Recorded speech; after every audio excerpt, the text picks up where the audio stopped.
자, 구성요건론 제1절 구성요건의 일반 이론을 보도록 합니다. 자, 여기 보면 자, 구성요건이란 그랬어요. 법조문을 말한다고 했죠. 그래서 일정한 행위 유형을 법률에 추상적, 일반적으로 기술해 놓은 것을 말한다. 대표적인 것이 상해죄, 우리 살인죄 다 배웠죠. 그래서 상해죄에서 사람의 신체를 상해한 자가 상해죄의 구성요건이 되는 거죠. 이 구성요건은 죄형법정지, 법조문에 기술되어 있으니까요. 죄형법정지를 통해서 법적 안정성, 인권보장을 확보해주는 기능을 한다는 것입니다. 이 구성요건과 구별되는 것이 해당성이라고 하는 것인데 여기서 노트를 펴볼게요. 자, 노트 구성요건의 일반 이론을 펴보세요. 자, 펴보면 하나의 사례가 나오는데 여기 보면 방금 말씀드린 대로 상해죄의 법조문이 기술되어 있죠. 사람의 신체를 상해한 자는 얼마에 처한다라고 되어 있는데 이것은 상해죄는 법조문은 딱 하나밖에 없습니다. 코팅되어 있죠. 법조문에 딱 못 박혀 있기 때문에 정적이다, 정적. 그리고 상해라는 말의 의미가 학자들마다 약간 차이가 있어요. 상해라는 말을 들었을 때 확 가슴에 와 닿습니까? 그렇진 않죠. 약간 애매모호한 것도 있죠. 그래서 추상적 개념에 해당한다는 것입니다. 그래서 법조문은 약간은 추상적이고 약간은 정적 개념이다. 이렇게 보시면 되는데 이 상해죄에 해당되는 사실관계는 많죠. 많을 수밖에 없죠. 하나의 예를 들어볼게요. 자, A가 B의 다리를 몽둥이로 부러뜨렸다. 하나의 사실관계죠. 또 상해죄에 해당되는 사실관계가 어떤 것들이 있을까요? 이 사례 실관계에서는 B의 다리를 몽둥이로 부러뜨렸다는 것인데 실신시켰다는 것도 상해가 될 수 있고 성병 감염을 시켰다고 하는 것도 상해죄가 될 수가 있고 무수히 많은 사례가 있습니다. 그 중에 제가 하나만 뽑아본 것이 A가 B 다리를 몽둥이로 부렸다는 사실관계인데 이 사실관계가 상해죄가 되느냐는 거예요. 그래서 가만히 보면 A가 B 다리를 부러뜨렸다라고 했을 때 A는 상해죄의 주체잖아요. 그렇죠? 주체가 됩니다. 그리고 B 다리는 객체가 될 것이고요. 그리고 부러뜨렸다는 것은 상해가 될 거예요. 이렇게 법조문에 일치하는지 아닌지를 하나씩 맞춰보는 것을 뭐라 한다? 해당하느냐 해당하지 않느냐라고 해서 이것을 해당성이라고 한다는 거예요. 그래서 이 해당하느냐 해당하지 않느냐 하나씩 이렇게 맞춰보는 것은 여기 보세요. 움직이잖아요. 움직이죠? 그래서 이것은 동적이다. 동적. 이거 그리고 사실관계는 이 법조문보다는 약간 구체화되어 있죠. 그래서 구체적이다. 이렇게 보시면 되겠습니다. 그래서 이 하나씩 맞춰가는데 100% 다 맞춰졌다. 그러면 그 범죄의 기수가 되고 어느 하나가 맞춰지지 아니하면 미수가 되거나 불가분이 되거나 하는 거예요. 그런 점에서 구성요건과 해당성은 차이가 있다. 이렇게 보시면 되겠습니다. 자, 그러면 다시 교재를 와볼게요. 자, 교재를 와서 보시면 구별 개념에 나와 있죠. 구성요건은 정적 개념임에 반하여 해당성은 동적 개념이다 라 했고 여기서 완전히 충족하면 그것은 무슨 말이야? 주체, 객체, 행위, 결과 등을 다 맞춰보니까 다 맞아 떨어지더라는 거예요. 그러면 기수가 되는 것이고요. 그래서 이 충족이란 말과 기수라는 말은 같은 말이에요. 같은 말. 우리가 이제 앞으로 판례를 많이 공부할 거잖아요. 그 판례에서 판결 지문을 읽다 보면 구성요건에 충족한다는 말이 나옵니다. 그 충족이란 말이 나왔을 때 아하 이것은 기수구나 이렇게 정리하시면 되는 것이고 자 충족하지 아니했다는 말은 완전히 맞춰지지 않아요. 그러니까 어느 하나가 비거나 여러 개가 비거나 하면 미수가 된다. 그것도 미수가 될 때 미수범 처벌 조항이 있을 때는 미수가 되는 거지 미수범 처벌 조항이 없으면 불가불이 되는 것이다. 이렇게 정리하시면 될 것 같습니다. 자, 그러면 다음 페이지 한번 가보죠. 자, 이 구성요건은 유형이 여러 가지가 있어요. 여기 보시면 불법, 허용, 총체적, 책임, 보장 그 외에 몇 가지 더 있단 말이죠. 책에 없는 내용들이 몇 가지가 더 있는데 다 알 필요 없습니다. 우리는 시험 관련된 것만 알면 되는데요. 지금 이 시간에서 여러분이 반드시 알아야 할 용어가 있는데 그게 지금 보고 있는 불법 구성요건이다 라고 하는 거 하나 하고 그리고 이 불법과 허용 구성 요건이 합쳐진 부분이 이퀄 총치적 불법이 됩니다. 지금 이 부분은 필기를 해두세요. 교재에다가. 자, 그 중에서 여러분들이 이번 시간에 알아둬야 할 것은 뭐냐면 이 불법 구성 요건이라고 하는 것 알아두시고, 그리고 총치적 불법 구성 요건이라고 하는 거 알아두시면 돼요. 허용 구성 요건이라고 하는 것은 그다지 중요한 게 아니에요. 일단 중요한 것은 불법과 총치적 불법, 이 두 가지가 가장 중요하다는 것이고, 나머지는 공부해도 그만, 안 해도 그만입니다. 이런 단어들은 뒤에서 공부하다가 혹시 나온다고 하면 찾아보시면 돼요. 이 자체가 뭐 시험 문제가 되는 건 아니니까. 그 외에도 더 여러 가지가 있는데 교재에 안 집어넣었을 뿐입니다. 자, 그러면 자,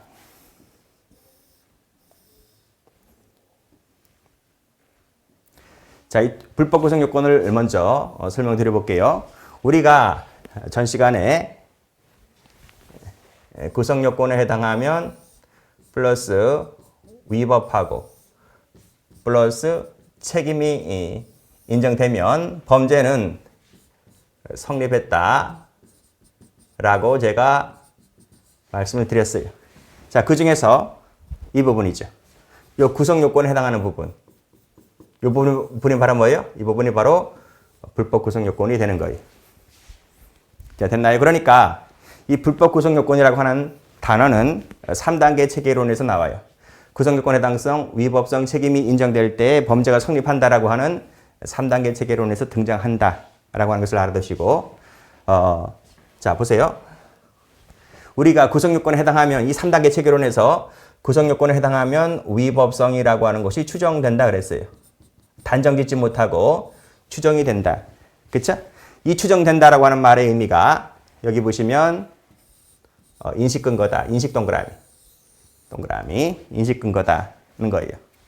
자, 이 종국적 판단은 어느 단계에서 결정이 된다? 그쵸? 위법성 단계에서 결정이 된다는 거예요. 여기서 위법성 조각 사유가 이 단계에서 여기서 위법성 조각 사유가 있으면 위법하지 않게 되고, 3단계 체계론에서 따랐을 때 위법성 조각 사유가 없다면 그때는 위법하게 되는 것이고, 그것이 어디서 결정된다? 그것이 여기 위법성 단계에서 결정이 되더라 이거예요. 그래서 불법에 대한 전국적인 판단은 어느 단계에서? 이 세 개 중에서 이 단계에서 위법성 조각 사유가 있으면 위법하지 않게 되고, 없으면 있다고 하는 부분이기 때문에 결국은 위법성 단계에서 결정이 되더라고 하는 것을 꼭 기억을 해두세요. 자, 다시 한번 정리 한번 해볼게요. 자, 3단계 체계론에서 구성요건 해당성이란 말은 불법 구성요건에 해당한다. 그리고 구성요건에 해당하면 위법성이 추정되기 때문에 인식 근거가 되더라. 그리고 위법성인지 아닌지 최종적인 판단은 어디서 결정된다? 그렇죠? 위법성 단계에서 결정이 되더라는 것을 꼭 좀 정리를 해두시고요. 자, 여기서 다음 페이지 한번 가볼게요. 다음 페이지 가보시면, 자, 여기 인식 근거설 나오죠? 요거 밑줄 그으시고, 인식 밑줄 그으시고요. 가로 열고 3단계라고 하시면 돼요. 아하, 3단계 범죄 체계론에서 인식 근거설이 등장하게 되는 것이구나. 이렇게 정리를 해두시고, 방금 말씀드린 대로 구성요건에 해당하면 위법성이 징표된다. 이 징표란 말은 가로 열고 추정된다. 이런 말이죠. 그쵸? 자, 됐습니다. 여기서 이런 학자들까지는 뭐 여러분들이 알 필요는 없는데, MMI어라는 독일의 학자가 있습니다. 그 독일의 학자는 이 구성요건과 위법성의 관계를 이런 말로 연기와 불의 관계다. 이렇게 비유했다는 거죠. 자, 여기 산이 있습니다. 산이 있고 A가 산을 바라봤는데 산에서 이렇게 연기가 피어나더라는 거예요. 그래서 그러면 이 A라는 사람이 연기를 봤을 것 아니에요. 연기를 봤으면 무슨 생각하겠습니까? 아, 밑에 불이 났겠구나. 이렇게 연기가 났으면 당연히 불이 났겠구나. 이렇게 추정한다는 거죠. 근데 100% 단정은 짓지 못하죠. 왜요? 이게 불이 아닐 수가 있잖아요. 연기가 난다고, 하얀 연기가 올라온다고 해서 다 불입니까? 여기 군인들이 군사 훈련할 수 있어요. 연막탄 쏘면서 군사 훈련할 수도 있기 때문에 이것은 불이 아닐 수도 있는 거예요. 그러니까 연기가 났다고 해서 다 불이라고 단정짓지 못한다. MMI라는 학자는 구성요건과 위법성의 관계를 이렇게 표현했던 거예요. 그래서 이 학자 말에 따르게 되면 자, 연기는 뭘 말할 것 같아요? 구성 요건을 말하는 거죠. 불은 그쵸? 불은 위법성을 말하는 거죠. 그래서 연기가 났다고 해서 불이라고 단정 짓지 못한다. 그냥 추정할 뿐이다. 그냥 인식할 뿐이다. 이렇게 말했던 사람이 M.A. 마이어라는 독일 학자입니다. 자, 됐죠? 이렇게 일단 정리를 하시고 이것이 3단계 체계론에서 나오는 개념이다. 이렇게 보시면 되겠습니다. 자, 3단계 체계론에서 말했을 때는 구성 요건은 위법성과 더불어서 불법을 형성하게 되죠. 자, 이 말인데요. 자, 제가 이거 설명한 적이 있었죠? 3단계 체계론을 따랐을 때 구성권의 해당성 플러스 위법성 플러스 책임 이것이 3단계잖아요. 자, 그런데 이 두 가지를 합쳐서 뭐라 부른다? 불법이라 부른다. 그래서 자, 구성 요건은 위법성과 함께 불법을 형성하고 이런 말입니다.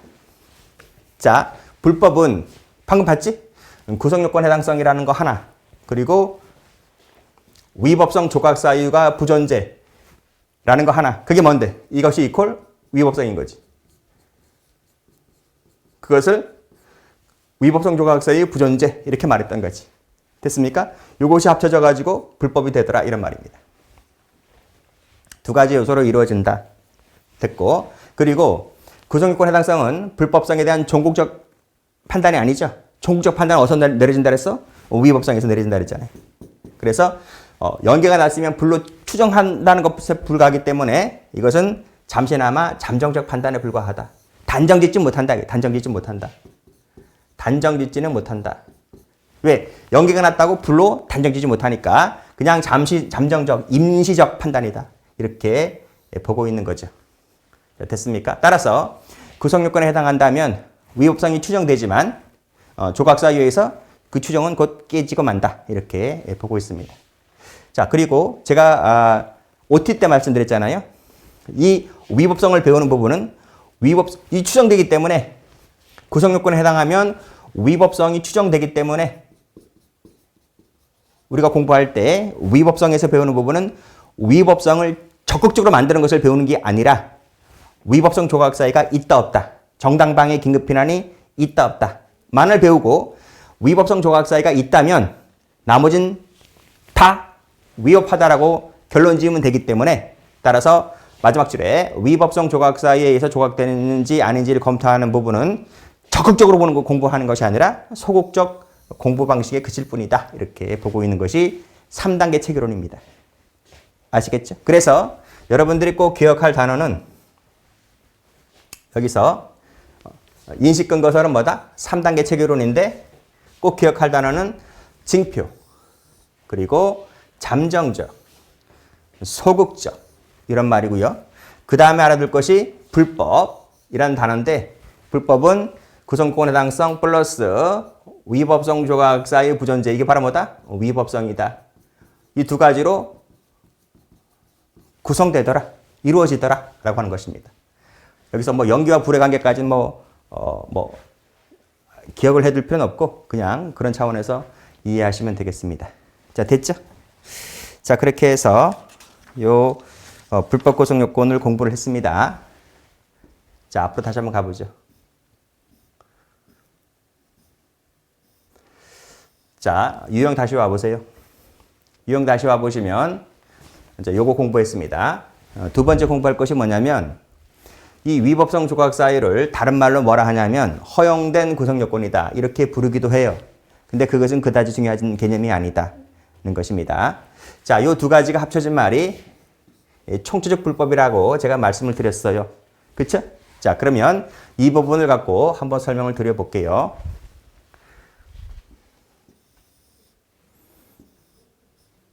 여기다 적을까? 아니, 필기를 좀 해야 되거든. 여러분 적지 마시고 일단 적지 마세요. 적지 마시고 그냥 보기만 하세요. 자, 제가 OT 때 구성권의 당성 플러스 위법성 플러스 책임 요 3단계로 구성이 되어 있다 했잖아요. 그리고 제가 사례를 든 것이 A가 있고 B가 있고 자, 칼을 들어서 찔러서 죽여버렸다. 고 했죠? 했죠? 요 두 가지가 뭐지? 요것이 결과이고 이게 행위이잖아요. 이 두 가지는 객관적 판단이다라고 말씀드리지 않았나요? 그쵸? 그쵸? 그게 바로 이거잖아요. 여기서 이 두 가지란 말이죠. 이 두 가지가 객관적 판단이라 그랬죠? 이 책임은 주관적 판단이고. 맞죠? 자, 밑에 거는 동그라미가 3개죠? 동그라미가 3개니까 3단계잖아요. 그럼 이건 몇 개예요? 이거 하나잖아요. 그리고 이거 하나잖아요.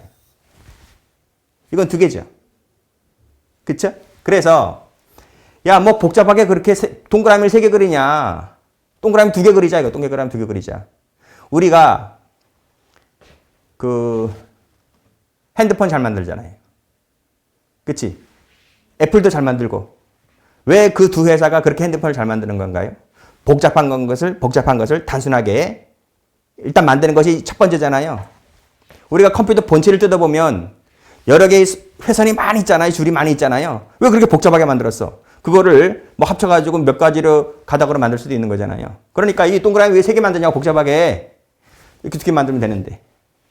그렇게 생각했던 사람들이 올라가면 여기서 총체적 불법 개념이라고 하는 개념을 갖고 나옵니다. 자, 그 부분을 한번 설명드려 볼게요.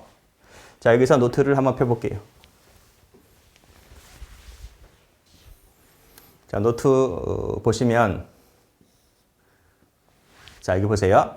우리가 지금 배운 것이 3단계잖아요. 이것이 오늘날의 통설이라고요. 우리는 통설을 갖고 공부를 한다고요. 그래서 동그라미가 하나, 둘, 3개였다 이 말이. 그런데 이것이 2단계로 내려오잖아요. 그러면 2단계가 되면 동그라미가 2개 나와야 되는 거예요. 그래서 지금 우리가 이 3개짜리를 이렇게 하나로 묶었잖아요. 이렇게. 그게 이거란 말이에요. 그렇죠? 그래서 여기서는 자, 3단계에서는 이 구성 요건을 뭐라 불렀어요? 구성 요건을 뭐라 불렀어요? 불법 구성 요건이라 불렀잖아요. 근데 2단계에서는 이 2개를 하나로 묶어서 이 2가지를 묶어서 총체적 불법이라 이렇게 불러요. 총체적 합쳐졌다고요. 그걸 하나의 구성 요건으로 묶어버렸다고요. 왜? 공통점이 있으니까. 하나가 객관적 판단, 하나가 불법. 이 2가지는 불법을 이룬다 했잖아요. 그치? 그래서 이 2단계 체계론을 주장하는 학자들은 이 위법성, 요 하나 플러스 둘 플러스 셋이 있을 때 요 위법성에서 판단하는 조각 사이를 갖고 들어와요. 이렇게 안으로도 갖고 들어와요. 옛날에는 딴 살림 체례는 썼는데 이것이 하나의 집으로 합쳐진다고요. 그러니까 이렇게 생각하시면 돼. 자식이 결혼해서 분가를 했잖아요. 분가를 해보니까 이게 만만치 않거든. 월세든 뭐 집값 나가는 게 장난 아니잖아요. 그래서 이 분가한 자식이 다시 엄마 집으로 들어오는 거야. 이렇게 생각하시면 돼. 그럼 한 집살이가 되잖아요. 한 집살이가 됐단 말이에요. 총체적 불법이라는 구성 요건에 한 집살이가 된 거예요. 자, 그래서 자, 똑같다니까? 여기 보시면 3단계에서는 구성 요건이 존재해야 되잖아요. 그리고 위법성 조각 사이는 존재하지 말아야지 이 2가지가 합쳐지게 되면 불법이 되는 거잖아요. 그쵸? 존재한다는 것을 제가 플러스라 그랬고 존재하지 만다는 부존재를 제가 마이너스라고 표시했어요. 자, 그럼 그것이 이렇게 들어왔단 말이에요. 하나로. 한 집으로 들어왔단 말이죠. 그래서 이 총체적 불법이 되려면 구성 요건은 존재를 해야 됩니다. 법조문은 존재를 해야 돼요. 그리고 위법성 조각 사이는 존재하지 말아야 되죠. 정당방위 같은 것은 부존재해야 되잖아요. 그래야지 위법이 되는 거니까 부존재가 되어야 되는 거예요. 어쨌든 이것이 이 두 집이 합쳐져서 한 집이 된 거예요. 그래서 이것이 2단계 체계론이다 이렇게 부르는 거예요. 요거 한 단계, 요거 2단계. 요거 하나, 두 집이 된 거예요. 옛날에는 3집이었는데. 됐죠? 자, 아직 안 끝났어요. 이 그림은 뭐냐면 제가 OT 때 이렇게 말씀드렸죠. 구성 요건이 이렇게 있다.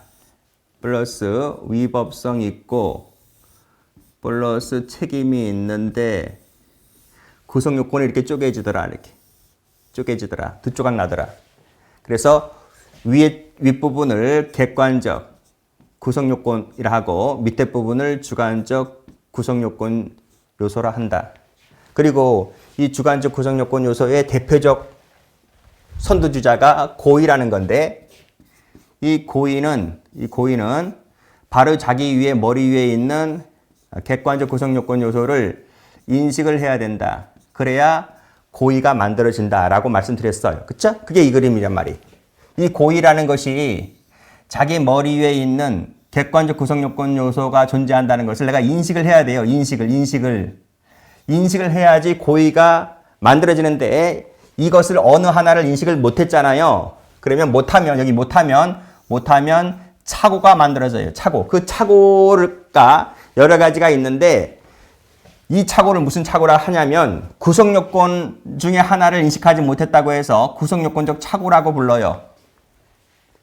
이해되시나? 이제 앞으로 다 배울 거란 말입니다. 착오 파트에서. 다시 한번 정리할게요.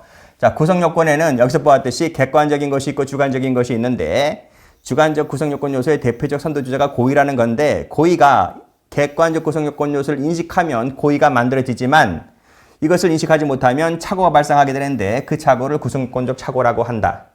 이때 이 고의는 객관적 구성 요건 요소를 인식하면 그만이지만 옆에 있는 위법성이라든지 책임을 인식하는 것이 아니다. 내 머리 위에 있는 것이, 내 머리 꼭대기에 있는 것이 아니기 때문에. 그러니까 고의라고 하는 것은 위법성 조각사유, 정당방위 긴급현안 이런 것을 인식할 필요가 없는 거예요. 당연히 그것도 인식할 필요가 없지만. 그런데 이 두 집이 한 집으로 옮겨지잖아요. 옮겨지게 되면 이것이 이렇게 들어온다는 얘기잖아요. 이렇게 들어왔단 말이에요. 이렇게 들어왔단 말이에요. 들어오게 되면 어떤 일이 발생하냐면 밑에 고의는 여전히 하나예요. 고의가 하나라고 했잖아요. 고의가 자기 머리 위에 있는 이것은 당연히 인식을 하죠. 이거 인식하는 부분은 차이가 없습니다. 이거나. 그런데 차이가 있는 것은 이 집이란 말이에요. 분가해서 나간 자식이 다시 집에 들어왔잖아요. 들어오게 되면 이 고의는 이것도 인식을 해버려야 된단 말이죠. 옛날에 인식할 필요가 없었는데 이건 딴 사람이 나간 거니까. 근데 한 집으로 들어오게 되면 고의는 이것도 인식을 해야 되는 거예요. 즉 고의라는 것은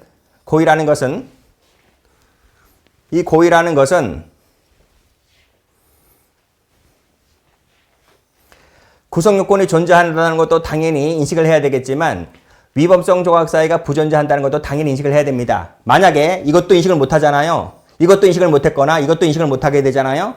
그러면 착오가 발생하게 되는데 그 착오가 여기서 일어나는 착오잖아요. 그러니까 여기서 일어나는 착오도 구성 요건적 착오, 여기서 일어나는 착오도 구성 요건적 착오가 되는 거예요. 모든 착오가 이 총치적 불법에 따르게 되면 이 박스 안에서 발생하는 모든 착오는 다 무슨 착오가 되는 거예요? 구성 요건 착오가 되는 거예요. 그 점이 가장 크다 이거예요. 됐나요? 이 옆에 있는 그림은 제가 이해를 시키려고 제가 만든 그림인데 이건 무시해도 되고 이 그림만 잘 보시면 됩니다. 여러분들. 됐나요? 자, 그러면 다시 교재로 와볼게요. 자, 총체적 불법이라는 것은 2단계 체계론에서 만들어진다. 그쵸? 자, 이 2단계는 불법과 허용 구성 요건이 합쳐진 개념이다. 했고, 그리고 여기서 이러한 구성 요건은 위법성의 존재 근거가 된다라고 했는데, 자, 여기서 차이점이 뭐예요? 여기서는 인식 근거라 불렀죠. 연기가 나면 불이라고 추정한다. 했지만 총체 불법으로 오게 되면 두 집이 한 집으로 됐잖아요. 그때 여기서 구성 요건에 해당하면 위법하다라고 단정을 지어버려요. 존재한다. 자, 보세요. 여기 보세요.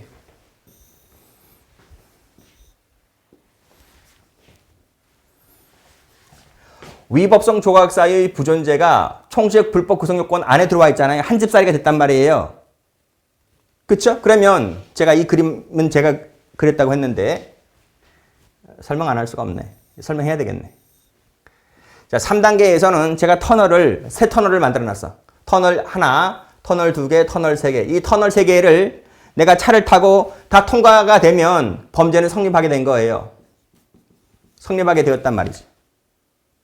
그렇죠? 그러니까 제가 구성요건에 해당하는 1터널을 통과했다. 2터널을 통과하려고 하는데 앞에 문지기가 서 있어요. 이 두 번째 터널을 통과할 수 있는지 아닌지를 내가 당신 입장권 보고 판단하겠다. 입장권 한번 내봐라. 여기서 이 통행 입장권 검문 검색하는 애가 위법성 조각사유라고 하는 거예요. 이걸 무사히 통과하면 책임론 세 번째 터널 갈 때에도 문지기가 서 있어요. 입장권 한번 보자. 그게 책임 조각사유라고 하는 거예요. 그래서 터널 통과할 때마다 검문 검색하는 애가 있는데 두 번째 터널 할 때 검문 검색하는 애가 위법성 조각사유라고 하는 거고 세 번째 검문 검색하는 애가 책임 조각사유라고 하는 거예요. 근데 책임론 가서 배우고 일단은 자, 이것만 보도록 할게요. 이 조각사유라고 할 때 이 조각사유가 있으면 불법하지 않게 되는 거고 없으면 불법하다라고 말씀드렸죠. 그래서 불법인지 아닌지는 이 두 번째 터널에서 결정되더라 라고 제가 말씀드렸어요. 그쵸? 근데 이것이 2단계로 오게 되면 어떻게 그림이 바뀌냐면 터널이 두 개밖에 없는 거예요. 근데 그 1터널이 무지 길어요. 이 1터널을 빠져나오려면 상당히 오래 운전을 해야 돼요. 옛날에는 터널이 한 개였으니까 금방 지나갔는데 지금은 1터널, 2터널이 합쳐진 거야 이게. 몇십 킬로 되는 거야, 몇십 킬로. 자, 그러니까 이 터널 두 개짜리를 하나로 합친 부분에 조각사유가 자, 보세요. 여기서는 조각사유가 별개의 독립된 터널 빠져나갔었잖아요. 분가를 했으니까. 근데 여기서는 하나로 합쳐진 거니까 조각사유가 여기에 들어와 있는 거예요. 1터널 안에 중간에 조각사유가 들어와 있는 거예요.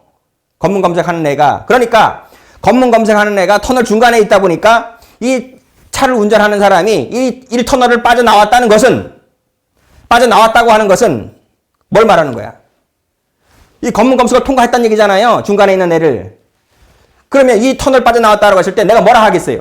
야, 나 터널 두 개 나왔는데? 라고 말합니까? 내가 터널 하나를 빠져나왔는데? 라고 말을 하겠습니까? 터널 한 개를 빠져나왔다고 얘기를 하지.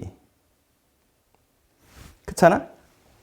그래서 이 차 운전자가 1터널을 빠져나왔다는 것은 구성요건에 해당하면 위법하다라고 단정 짓는 거지. 그쵸? 이 터널을 빠져나왔다라고 하는 것은 구성요건에 해당하면 위법하다라고 종국적인 판단이 여기서 결정되는 거예요. 여기서는 1터널에서. 여기서 2터널에 결정됐지만. 그 차이인 거예요. 그래서 가장 큰 차이가 뭐냐면 복습하면 자, 3단계 체계론에서는 이 구성요건에서 발생하는 착오는 구성요건 착오가 되는데 이것은 별개의 독립된 부분이기 때문에 구성요건 착오는 아닌 것이다. 그러나 2단계로 오게 되면 이것이 한 집으로 들어와 있기 때문에 위법성 조각사의 부존재를 인식하지 못한 부분은 구성요건 착오가 된다. 모든 착오를 다 이렇게 풀고요. 3단계에서는 불법인지 아닌지가 위법성 단계 두 번째 터널에서 결정이 되었지만 2단계 체계론에서 오면 첫 번째 1터널에서 결정되더라 이거야. 1터널에서.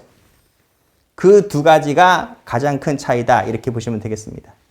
자, 됐나요? 자, 그러면 다시 한번 교재로 와서 볼게요. 자, 2단계 체계론에서 들어왔을 때는 터널이 큰 터널이라고 하는 총책 불법 구성요건이라는 1터널이 있는데 그 1터널을 빠져나오게 되면 위법이다라고 단정 짓잖아요. 그래서 존재 근거가 됩니다. 여기서는 인식 근거라고 불렀지만 그래서 이 2단계로 오게 되면 위법인지 아닌지가 어디서 결정난다? 1터널에서.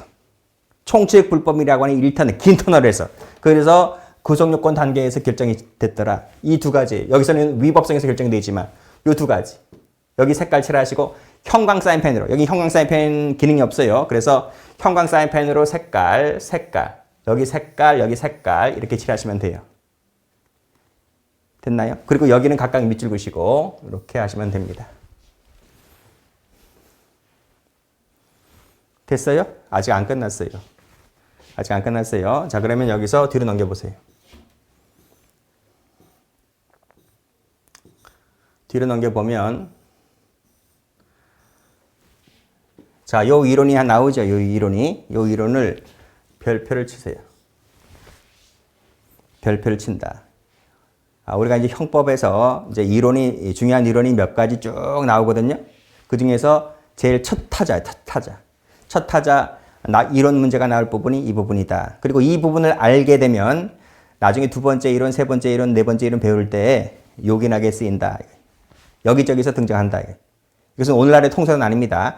통설이 아닌데도 불구하고 문제 내기 좋다. 그래서 옛날에 사법시험에서 단골로 나왔던 거예요.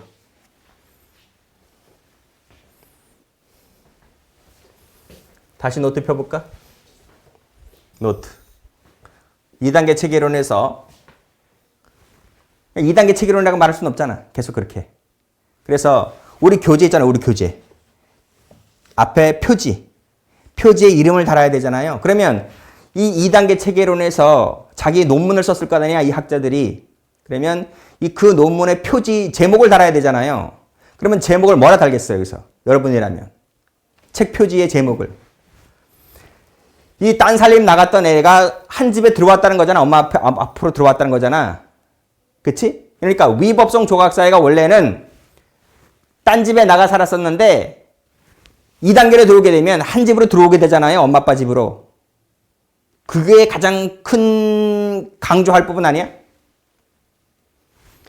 그 위법성 조각사유를 우리 3단계의 체계론에서는 소극적 판단한다 하지 않았나? 그래서 이 제목을 뭐라 달았다? 소극적 구성요건 단계에서 검토하는 거죠. 총칙불법이라고 하는 부분에서. 그래서 책 표지를 소극적 구성요건을 여기서 뭐라 말한다? 위법성 조각사유를 말하는 거예요. 그 위법성 조각사유가 원래는 딴 집에 나가서 독자적 생활을 영위했었는데 2단계로 들어오게 되면 한 집으로 들어가서 그 독자성 의미를 상실했다는 거야. 엄마 아빠 집 밑으로 들어간 것이니까. 그 차이가 가장 큽니다. 그래서 이 제목을 소극적 구성요건 표지 이론으로 달았다는 거예요. 자, 그래서 다시 한번 와보시면 여기를 보시면 소극적 구성요건 표지 이론은 여기 나왔네. 그쵸? 2단계 동그라미 치세요. 2단계 범죄 체계론에서 주장되는 개념이다. 이렇게 보았고, 그래서 이때 범죄 체계는 불법과 책임이라고 하는 두 단계로 구성이 되더라. 이 불법이 뭔지 아시죠? 그래서 위법성 조각사에 해당하는 행위는 처음부터 금지가 된 것이 아니며 구성요건에도 해당하지 않게 된다는 말이 무슨 말인지 아세요? 이것도 기출지문이야. 옛날에 사법시험에. 이게 무슨 말이냐면 위법성 조각사위가 해당이 되면 터널 중간에 막혔다는 거야. 이게. 터널 중간에 긴 터널이 있는데 여기 이 긴 터널이 있는데 이 긴 터널을 이 차 운전자가 빠져나와야 하는데 중간에 이게 딱 큰 물체가 중간 터널에 딱 서 있으면 막혀 있으면 차가 나가야 못 나가요? 못 나가지. 터널 안에서 정체가 되는 거지. 터널 안을 빠져나오지 못했다는 말은 구성요건을 빠져나오지 못했다는 말이 되는 거잖아요. 구성요건을 빠져나오지 못했다는 말은 애당초 처음부터 구성요건에 안 들어가는 거나 마찬가지지. 대학교 중퇴한 사람이 대학교 졸업했다고 말할 수 있어? 그럼 그 사람 최종 환경이 뭐야? 대학교 중퇴한 사람이 최종 환경이 뭐냐? 고졸 아니야? 그거랑 마찬가지지. 뭐 대학교 졸업이랬을 거예요? 대학교 졸업이 아니잖아. 대학교 졸업은 해야 졸업장이 나오는 거고 대학교 졸업을 못하고 중퇴해버리면 고졸이 아니야? 똑같은 개념이라니까. 여기서 위법성 조각사가 존재하면 이 터널 자체가 통과가 되지 않는다는 말은 애당초 구성요건 해당성이 없다는 말과 같은 말이란 말이죠. 그래서 책을 다시 한번 보시면 위법성 조각사유에 해당하는 것이 터널 중간에 딱 놓여 있으면 처음부터 이것은 구성요건에 해당하지 않게 되는 것이다 하는 지문이 옛날 시험에 나왔다는 거예요. 지금은 이런 키워드만 나오는 게 아니라 이런 지문들도 나온다. 이렇게 보시면 되겠습니다. 자, 됐고. 그리고 여기 총치적 불법이기 때문에 구성요건적 착오로 푼다. 그쵸? 착오로 푼다. 그래서 위법성 조각사유 부존재라고 하는 것도 고의 인식 대상에 포함시킨다. 3단계에서는 고의 대상이 되지 않았지만 2단계로 들어오게 되면 고의 대상에 들어와요. 그래서 이 총치적 불법이라고 하는 박스 안에 들어오면 거기서 발생하는 착오는 모든 착오를 무슨 착오로 푼다? 모든 착오를 구성요건적 착오로 풀더라. 그래서 그 위법성 조각 사유와 관련된 착오 중에 하나가 위법성 조각 사유 전제세아실에 대한 착오가 있는데 그건 쫙 뒤에 책임론 가서 배우거든요. 근데 그건 학자들이 잘못 공부한 거야. 이것은 위법성 조각 사유와 관련된 착오이기 때문에 위법성에서 원래 풀어야 되거든. 대법원 판례는 그렇게 풀어요. 근데 학자들이 독일책 100개 온 학자들이 이걸 책임론에서 강의를 하고 있어. 물론 저도 책임론에서 강의를 하지만 대학교 유명한 사람들이 그렇게 책을 써놨어.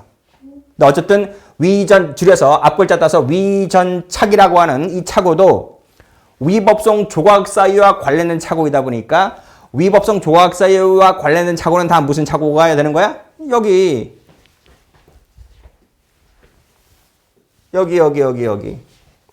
여기잖아요. 이 박스 안에서 이루어지는 착오 아닙니까? 그 박스가 무슨 박스야? 이 총책 불법 구성요건이라는 박스 안에 들어와 있는 거야. 그래서 이 부분의 인식의 결여가 되면 구성요건적 착오가 되더라. 이겁니다.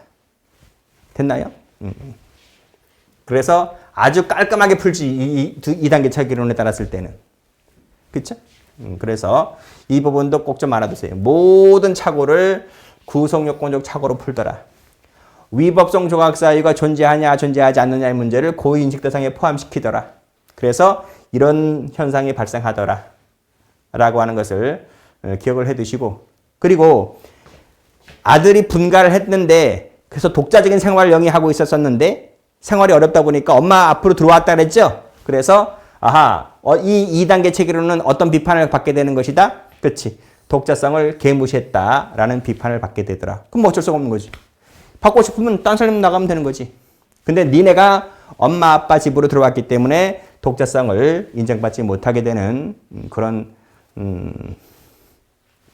문제가 발생하게 되는 거죠. 자, 근데 또 비판점이 뭐냐면, 자, 이 이론에 따랐을 때는 처음부터 구성요건에 해당하지 않은 행위와 구성요건에 해당하지 하지만 위법성에 조각되는 그런 부분의 차이를 무시했다라는 거죠. 그러니까 무슨 말이냐면, 야, 대학교 중퇴했다 하더라도, 야, 1학년에 들어가자마자 중퇴했거나, 4학년까지 다니다가 몇 개월 남겨놓고 중퇴했거나, 3학년 다니다 중퇴했거나, 야, 그래도 몇 개월은 다니지 않느냐는 거지. 어떻게 그런 것도 무시하냐? 그런 것도 좀 인정해줘야 되지 않겠냐? 막연히 고졸을 졸업하는 애랑 대학교 그래도 몇 대를 다니는 애랑 그래도 좀 차이를 둬야 되지 않겠냐? 근데 왜 차이를 안 두냐? 라고 하는 비판점을 여기서도 하게 됩니다. 다 시험 문제야. 다 시험 문제다. 이렇게 공부를 해 두시고. 자, 그러면 이 부분과 이 부분은 공부를 했죠? 이 부분 봐야 되겠네. 이거 말씀드렸지? 1번. 위법성 조각 사유가 존재하면 처음부터 구성권 해당성은 없다는 말이다. 이게 무슨 말이야? 이게 존재한다는 말은 무슨 말이야? 긴 터널 중간에 위법성 조각 사유가 존재하면 터널을 빠져나와 못 빠져나와? 못 빠져나오는 거지. 그 말은 고졸을 했거나 대학교 중퇴를 했거나 똑같은 고졸이다 이거지. 그래서 처음부터 대학교 입학하지 않은 거나 마찬가지라는 거지. 이런 얘기 나오는 거죠. 구성요건에 해당한다는 말은 즉 긴 터널을 빠져나왔다는 거잖아요. 그 말은 언제나 위법하게 되는 것이고, 따라서 구성요건에 해당하면 위법하다라고 단정짓지. 그를 존재 근거다. 여기서는 뭐라 부른다? 연기가 났으면 100% 불이다 이 말이야. 추정이 아니고.